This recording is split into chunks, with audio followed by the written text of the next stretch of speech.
ikianza maximum pressure na vikwazo vipya, hivyo Iran ikianza kuendeleza nyuklia zaidi. 2020 hadi 2025, mashambulizi na mauaji. Trump alimuua Jenerali Qasem Soleimani 2020 na Israel ilimuua wanasayansi wa nyuklia wa Iran. Iran ilijibu kwa kushambulia besi za Marekani na kuunga kwando vikundi kama Hezbollah, Lebanon, Houthis, Yemen na Hamas, Gaza.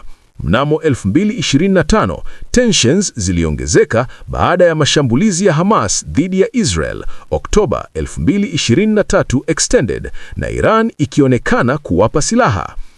2026, kabla ya vita, Iran iliendelea kujenga makombora na drones, na IAEA ikiripoti kuwa Iran ina uranium enriched karibu 90 siasi, karibu na kiwango cha silaha za nyuklia.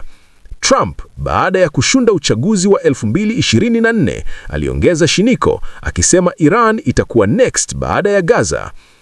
Hii historia inaonyesha kuwa mgogoro ni wa kina: kiuchumi kwa vikwazo, kijeshi kwa nyuklia na proxy, na kiideolojia Iran dhidi ya Western imperialism. Chanzo cha vita hivi vya sasa, Februari 28, 2026. Wananchi, ili kuelewa vita hivi, lazima turudi nyuma. Mgogoro kati ya Iran na Marekani, Israel, umeanzia miaka ya 1970.